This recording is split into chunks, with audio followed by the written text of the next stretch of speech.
Let's talk about something that we've all been guilty of at some point in our lives: being too available. Always picking up the phone, always responding instantly, always saying yes. And while on the surface that may look like kindness, like dedication, or maybe just being dependable, underneath it carries a dangerous message, one that often goes unnoticed until it's too late. Here's the truth: constant availability diminishes your value. Now, I know that can sound harsh, even a bit transactional, but stay with me. This isn't about treating relationships like business deals.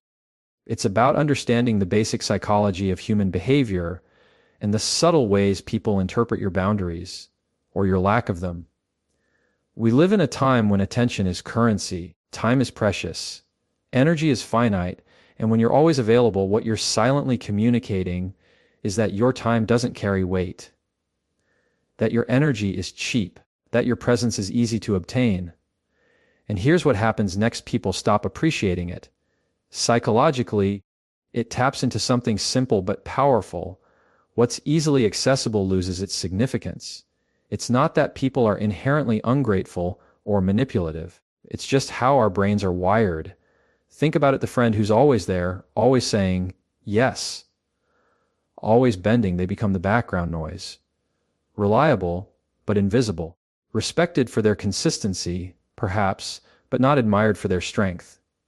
And before you know it, you're being taken for granted, not out of malice, but out of human nature. The more someone is exposed to something on demand, the more they normalize it.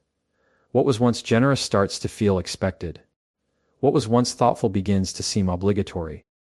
Availability, when given in excess, removes the element of choice.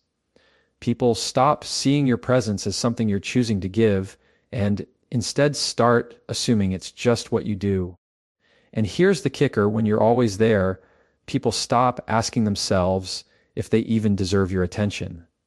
They just assume it's owed to them. There's a philosophical weight to this. Think about what it means to be in control of your time, your energy, your attention. It means you recognize your own value, that you understand not everyone should have access to you, not all the time, that your presence should be something people notice when it arrives and feel when it's gone. This isn't about playing games or withdrawing as a form of manipulation. It's about intentional living. It's about choosing when to give and when to hold back, not out of spite, but out of wisdom. You are not infinite. Your ability to listen, to support, to give, those are limited resources. And when you act like they're unlimited, you end up depleted. And worse, you end up unappreciated. I see this especially in people who lead with empathy, the ones who want to be there for everyone, who feel guilty setting boundaries. But listen, kindness without boundaries is not kindness. It's self-abandonment.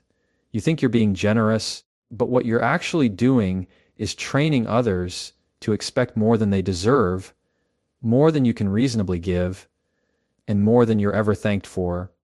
There's a discipline in saying, "I can't talk right now," in choosing not to respond immediately, in prioritizing your own needs without apology. And that discipline communicates something powerful: I respect myself, I value my time, and I expect others to do the same.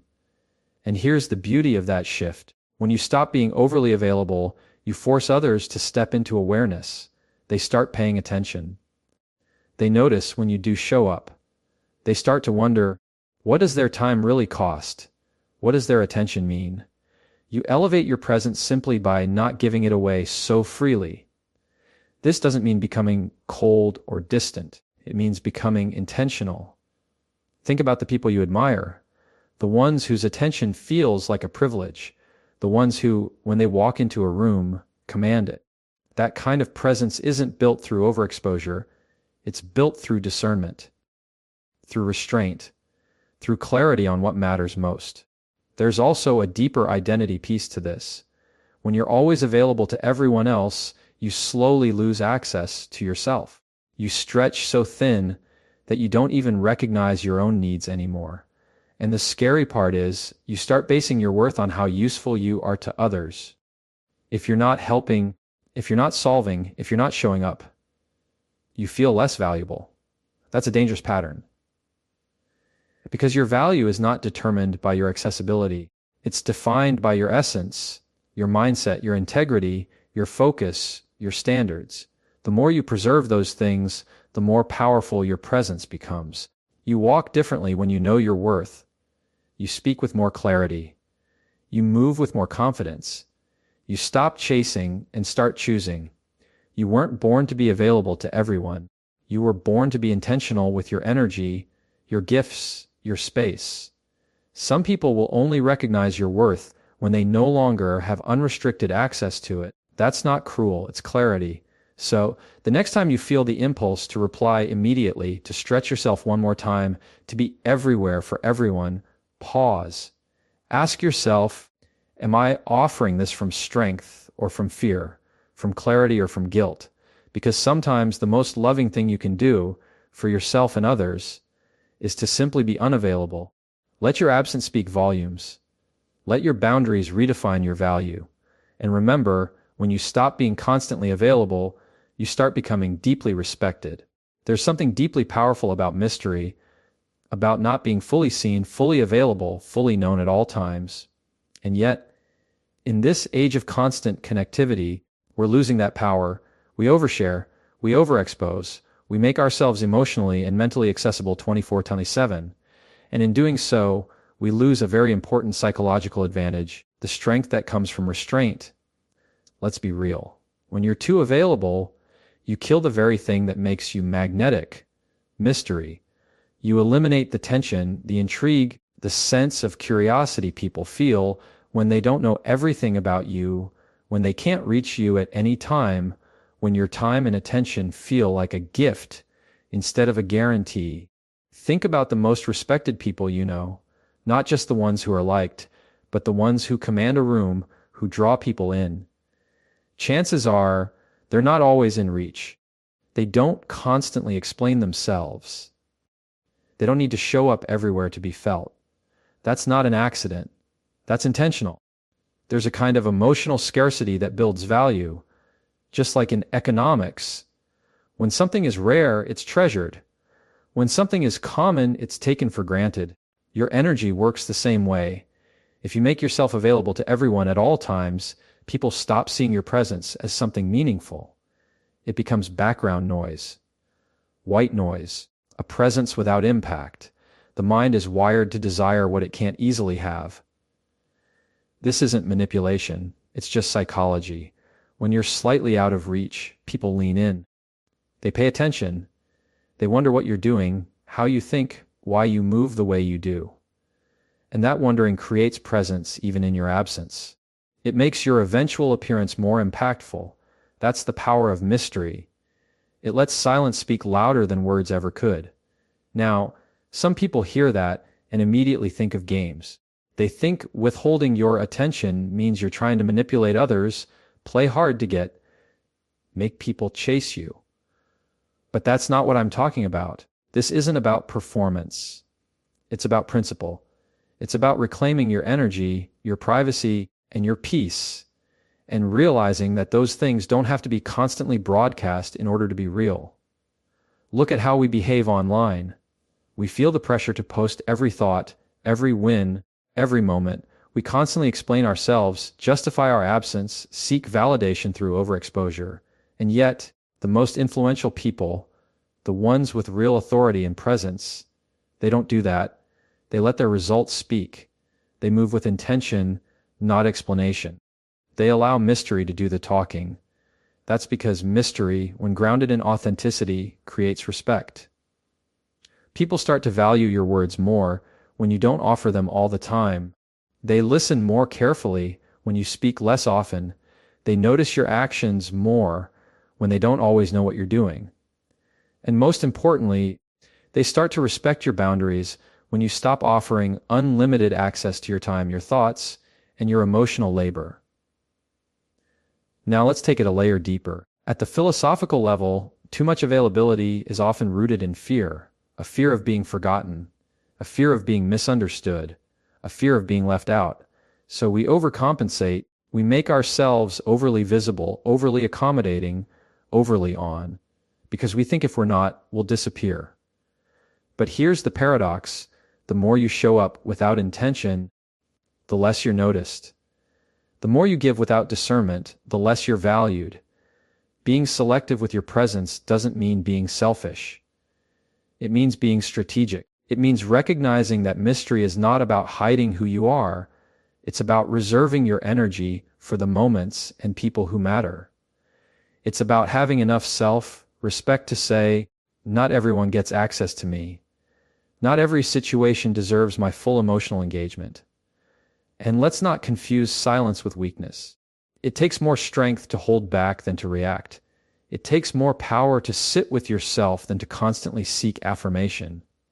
The person who can walk away, who can stay silent, who doesn't need to prove themselves every moment, that's the person who owns the room when they enter it. You see, mystery doesn't isolate you. It elevates you. It allows people to meet you at a higher level on your terms. It forces them to slow down and be more present when you speak. It teaches them not to assume your attention is easy to win. And when you move like that, when your availability is thoughtful, not automatic, you stop blending in and start standing out. One of the most misunderstood forms of power is stillness. When you're not reacting, not chasing, not filling the silence, just existing with confidence. That's what mystery gives you, the space to be still and still be seen. Not through noise, but through presence. That's real influence. That's real value. So ask yourself, are you showing up because it serves you or because you're afraid not to? Are you being present because it aligns with your purpose or because you feel obligated to be seen? Because the difference matters. One gives you power. The other drains it. When you begin to pull back, not out of ego, but out of clarity, you begin to reset the narrative. You start communicating not with words, but with presence. You let your silence speak volumes. You stop performing and start leading.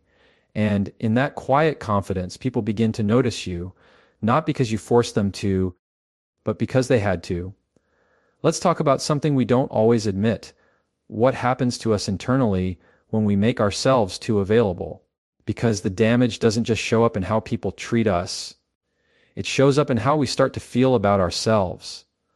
When you're constantly available to others, emotionally, mentally, physically, you begin to experience a slow, quiet erosion of your own energy. And that erosion often begins long before you notice it. Being too available drains you in ways that are subtle at first, but deeply costly over time. You might think you're just being supportive, generous, dependable. But underneath that, what you're often doing is overextending. You're stretching your emotional bandwidth so thin that you don't even realize how disconnected you're becoming from your own needs, your own peace, your own internal alignment. And it happens because psychologically, many of us have been conditioned to equate availability with value. We think if we're not there for everyone all the time, we're somehow failing as a partner, a friend, a leader, a parent, a human being. So we run ourselves into the ground, showing up to every request, replying to every message, solving problems that aren't even ours, until we wake up one day exhausted, burnout, and resentful. That's the emotional cost of being too available resentment. And it doesn't show up all at once. It sneaks in. It starts with little things, feeling slightly annoyed at the constant texts, dreading the phone calls, feeling heavy around certain people. But instead of addressing it, we push through. We say, it's just a bad day. But it's not just a bad day. It's a signal. A sign that you've been giving too much of yourself without pause, without permission, and without preservation. Philosophically, this raises a deeper question. What is your responsibility to yourself? Because if you're always available to others, but never available to yourself, your thoughts, your rest, your emotional processing, then you're living externally, not internally. You're existing in reaction, not intention. And the danger of that is you lose touch with what you actually need because you're too focused on what everyone else wants. You start building your identity around being needed instead of being whole.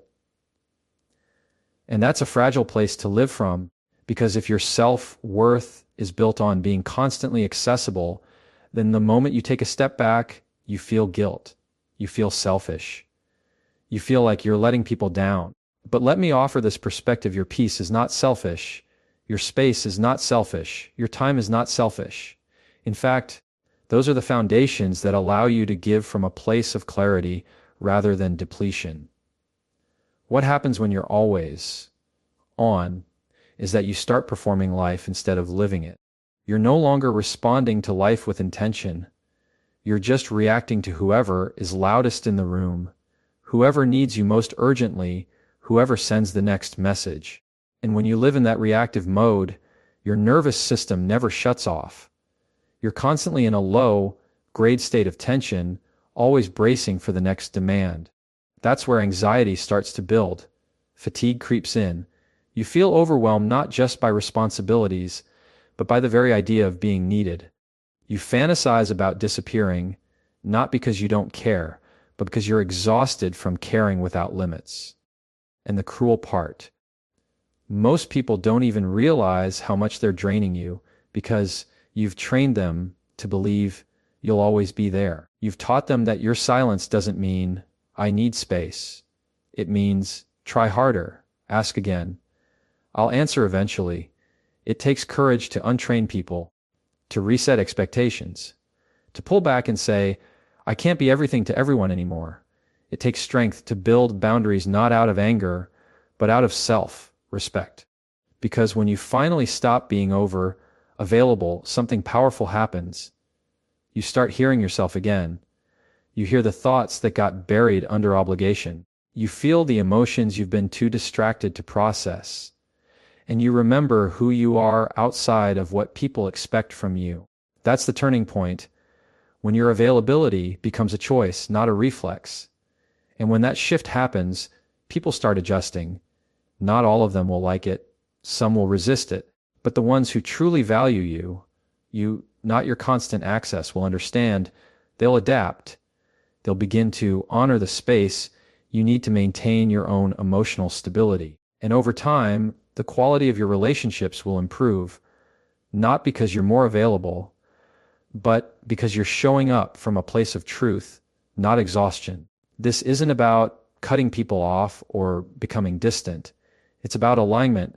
It's about making sure your outward engagement matches your inward state. If you're drained, don't force connection. If you're overwhelmed, don't fake availability. Be honest with yourself first and then with others. You can't be a healthy presence in anyone's life if you're a ghost in your own. So the next time you feel that inner tug to respond right away, to jump in and fix, to make yourself available even when your body is screaming no, pause, breathe. Ask yourself, is this mine to carry? Or am I just afraid of what happens if I say no? Because sometimes the most loving word you can speak is no. And sometimes the most powerful presence you can offer is absence, not as punishment, but as preservation. Let yourself rest. Let yourself be missed. Let yourself exist without always being in service. And watch how your energy shifts from survival to sovereignty. Time is not just something you spend, it's something you invest. And yet so many people treat their time like it's infinite, like it has no weight, no cost. They give it away freely, thoughtlessly. And what ends up happening is that they become exhausted, underappreciated, and unsure why they feel so drained. The truth is your time is an asset, not a giveaway. We live in a world that romanticizes business. We glorify constant access, instant replies, the idea that being everywhere for everyone is noble. But let's call it what it really is, unsustainable. When you treat your time as disposable, other people will too. If you're constantly saying yes, constantly making yourself available, you end up running your life on everyone else's schedule. And slowly, you lose your grip on your own. Think about this. We put passwords on our phones, we lock our homes, we insure our valuables, yet we leave our time wide open for anyone to take. Why? Because we don't always see time as a possession, but it is.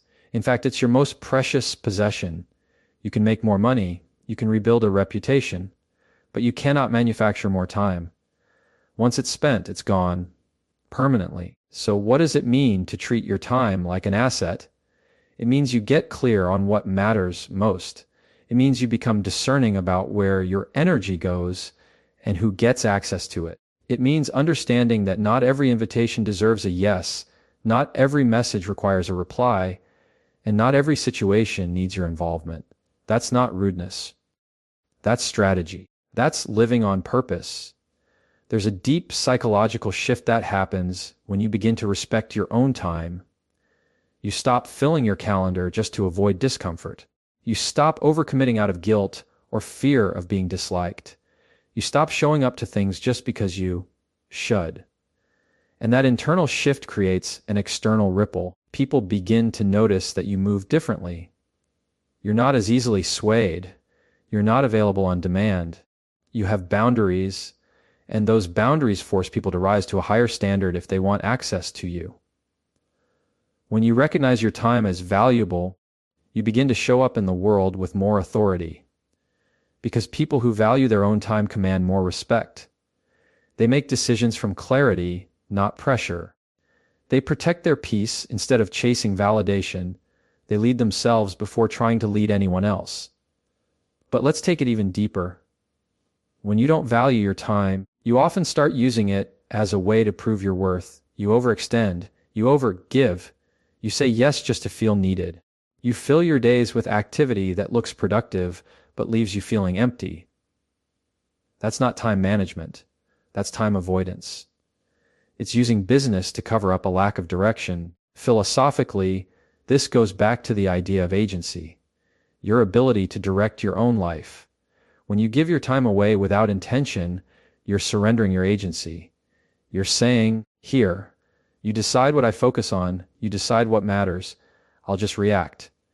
And over time, that erodes your identity. You stop living by design and start living by default. That's not how leaders live. Leaders protect their time not just to be efficient, but to stay aligned. They understand that clarity requires space, that focus is a resource, not a reaction, and that if you're always giving your time away to everyone else, you never have any left to build the life you actually want. One of the hardest truths to accept is this: not everyone deserves your time. Not every conversation deserves your energy. Not every crisis is your responsibility. And until you start living by that truth, you'll stay stuck in the cycle of over-availability, resenting people for crossing boundaries that you never set. Let me be clear. You can be kind, generous, and compassionate, and still guard your time with intensity.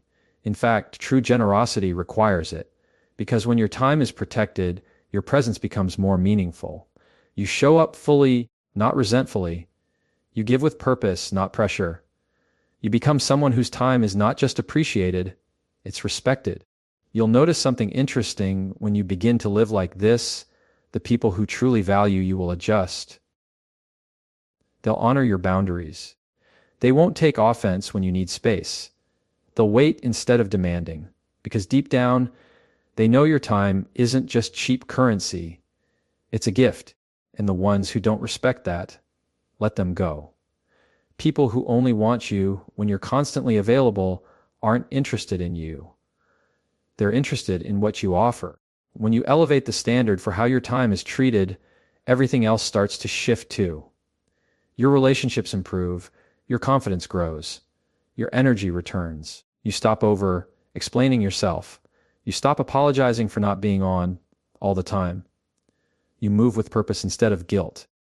And that is where real transformation begins. Not when you find more hours in the day, but when you finally start owning the ones you already have. So take a look at your time the way you'd look at your savings account. Are you spending it on what truly matters? Are you investing in people and projects that give you peace and purpose? Or are you just handing it out, hoping someone else will validate that you're enough? Because no one is going to treat your time as sacred until you do.